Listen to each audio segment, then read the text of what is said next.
fried rice. Talaga naman kailangan yung abangan. At yan na nga, diba, yung usual lang na goto mga kapuso yung pinapakita namin sa inyo. Konting bigas, tubig, sahog at mga pampalasa. Ganyan lang po kasimple.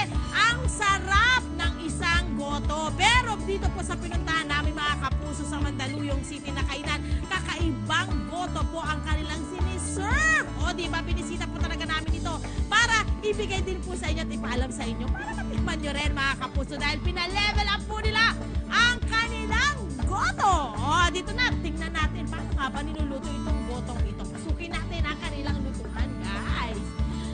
Okay, at nandito nga si Chef Heller. Dito ako sa kabila, Chef. Dito ako sa kabila, Chef. Okay, good morning, Chef. Good morning. Nako, guys, Chef Norbert Navarro. Pakalat-kalat sa buong Pilipinas. O, diba? Ngayon, tuturuan nyo kami, Chef. Yes, no? Ano yung paggawa nitong sinasabi nating goto fried rice? Goto Tama ba? fried rice. Yes, Oh. simple lang. Kailangan lang natin ng goto stock or yung pinagpakuluan ng goto natin. Aha. And then, the bigas. Okay, mainit. Because yan yung ito yung pagsasaing natin sa bigas. Okay. And then, sunod yan, ito na. Ito na yung Nasaing na to. Nasaing na, ito na yung goto rice. Okay, so sasangagin natin the Yes. usual sangag. The usual sangag. And Okay. kailangan natin ginger. Ginger. Ayan. Okay, and then the rice. Okay. Nalangin na pala to. Bakit po siya madilaw, Chef? Gawa siya ng turmeric, pressed turmeric. Hinalo habang sinasaing? Yes, and the ginger. Nako. Yun pala yun mga kapuso. Okay. So, nandun ang sekreto niya. Yes. So, ano yung pagluto mo sa goto? Ganun din ang pagluto mo nitong Lagyan goto natin- fried Tingnan natin rice. yung roasted garlic natin. Aha. And then the spring onion. Okay. Ayan, gusto ko matikpan yan. Yung niluluto ni Chef. And salt. Salt. Konting salt. Okay. Ayan. Konting paminta. Ayan. Tapos hahaluin na yan ni Chef.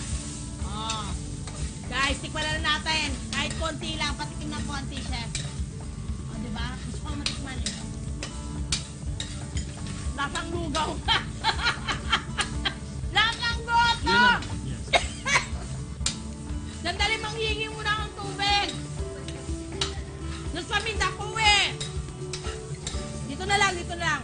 May nakita akong cup. Yan ang kagandahan ng nasa kusina ka. Ay, sandali. May something. Okay, halo pa, Chef. Ayan, nakakapuso. Ayan, Ayan. okay na yung ating goto So, fried so ganyan rice. na po yun. Yes, exacto. Parang fried rice lang talaga, pero lasang goto. Actually, mga kapuso, yung tinikman ko, yung talagang nangingibabaw, ay yung lasa po ng luya. Yung turmeric na tinatawag. So, meron po tayo ditong iba-iba. Ito yung sinasabi namin sa inyo na merong mga toppings. So, kagaya nila, nag-e-enjoy sila. May ulam na mga kapuso, diba? So, ito na ipapakita namin sa inyo. Ang iba pa nila, uy, careful ka dyan, pababayan. Ito na, mga kapuso, ang sinasabi namin sa inyo. Kung gusto nyo naman ng goto, kuya, salamat. Nandito po si Cesar Montano. Okay? Ayan, so ilalagay po yan.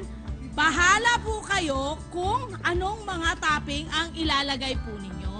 Yan.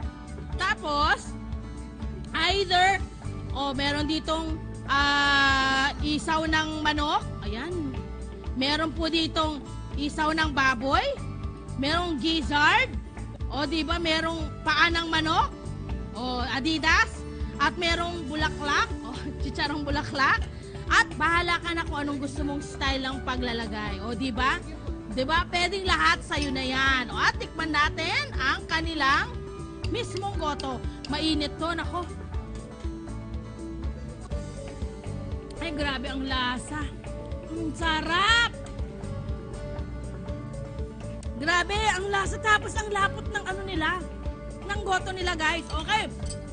Bukod po dyan, mga kapuso, meron po silang kung ano-ano pang ibinibigay sa atin gaya ng nakikita nyo sa kanilang bahagi, mga kapuso, na iba't ibang food.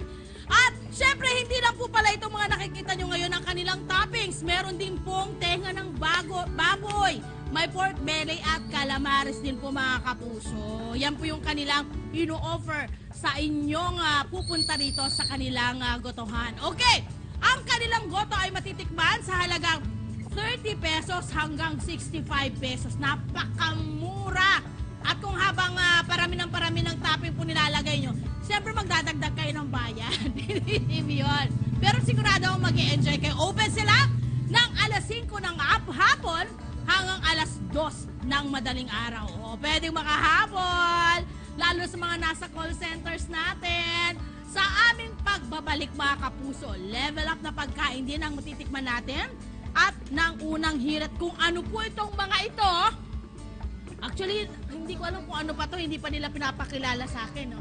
Interesting! Tumutok lang po kayo para malaman nyo kung ano to. Dito lamang po sa inyong pambansang morning show ang Unang Hirit.